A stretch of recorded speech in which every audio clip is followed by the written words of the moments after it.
ꯃꯆꯨꯒ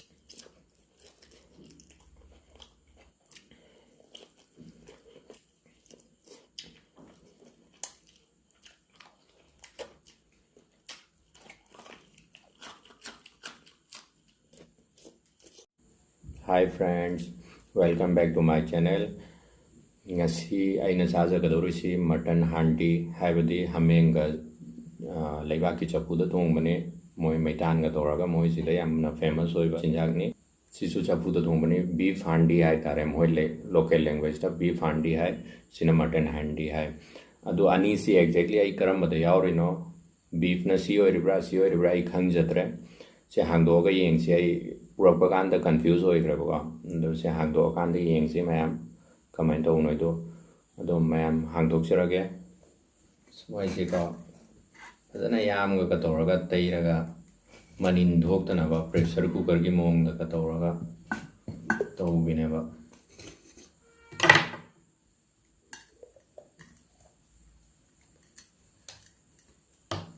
तो मैम पूरा कवर से का प्रेशर कुकर दोना फजना तौरगा तौबिने ते या मचुगा दी फजरे है याम हाउदो माले है सिसिना करिनो मटन हांडी को सी मैम यंगसे मटन हांडी अदो सियामुग ये सिदी बीफ हांडी दी ओइरानी का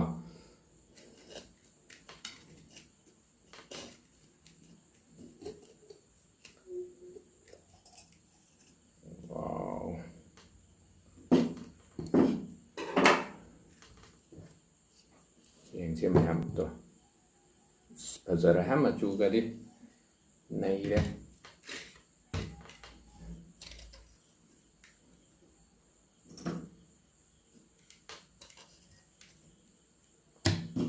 chỉ lên nào mày làm sinh đây là request đầu dân ba ai cái channel là sibu mày làm là nung sibu na support đầu video ama sung subscribe đầu video share đầu video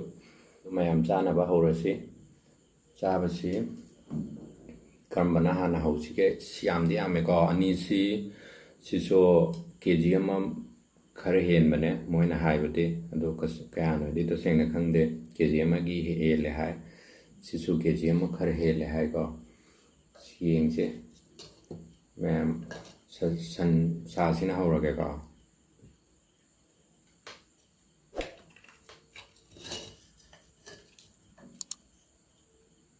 Machu ka dia mahau tu ma hameng sa si so sama ni lâu chờ cái cái này giảm thì ame lùi ngon đâu mà thế do lùi ngon rồi số mềm vào bị cái nó mềm hậu chờ cái đó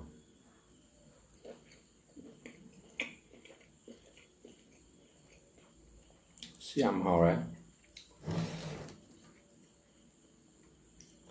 mình sẽ xem không yên kìa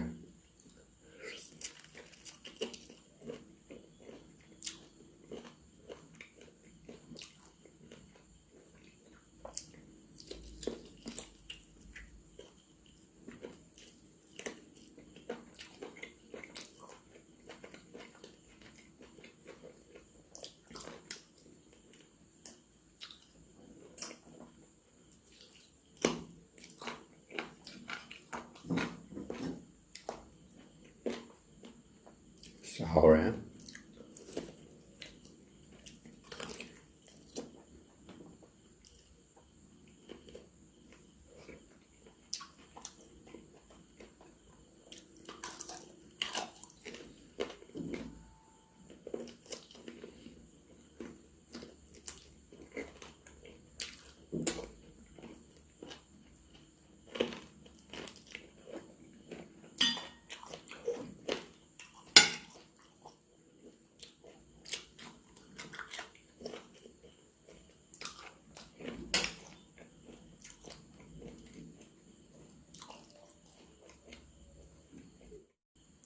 Chile nào em hao ấy gọi xíu chứ hao giờ rồi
ꯃꯌꯥꯝ ꯂꯧꯊꯒꯦ ꯈꯔ ꯁꯤ ꯌꯥꯝ ꯍꯥꯎꯋꯦ ꯃꯦꯡꯁꯥꯁꯨ ꯂꯧꯊꯒꯦ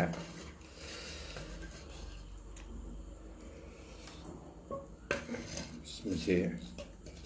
ꯌꯨꯝꯗ ꯑꯝꯇꯪ ꯊꯣꯡꯉꯗꯤꯕ ꯃꯩꯇꯥꯟ ꯂꯩꯗꯅ ꯊꯣꯡꯉꯗꯤ ꯐꯒꯗꯕꯅꯦ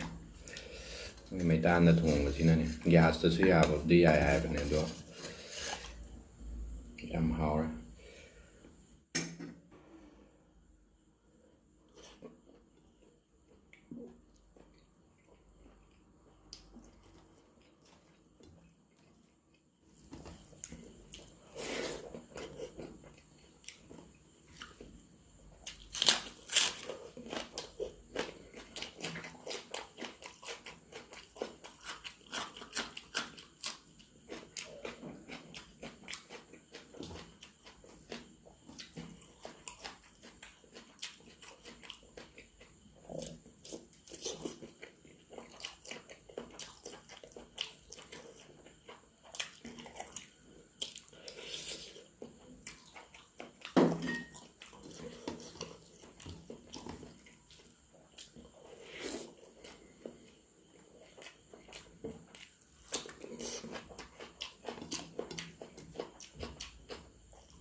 ꯑꯩꯗꯤ ꯃꯣꯏꯅ ꯊꯣꯡꯕ ꯈꯨꯊꯣꯡꯗꯣ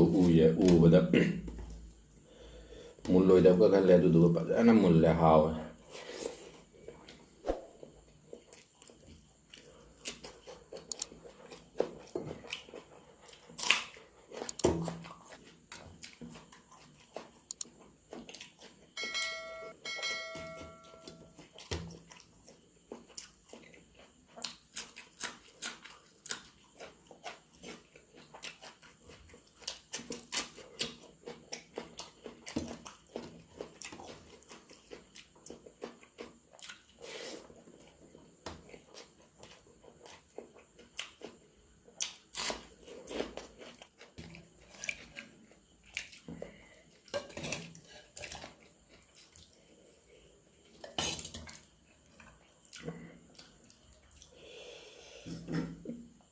ꯌꯥꯝꯃꯦ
इचिलिना मैम रिक्वेस्ट तौजरी मधुदी आइगी चैनल असिबु सब्सक्राइब तौबिरमु लाइक तौबिरौ कमेंट तौबिरमु अमसुंग शेयर तौबिरौ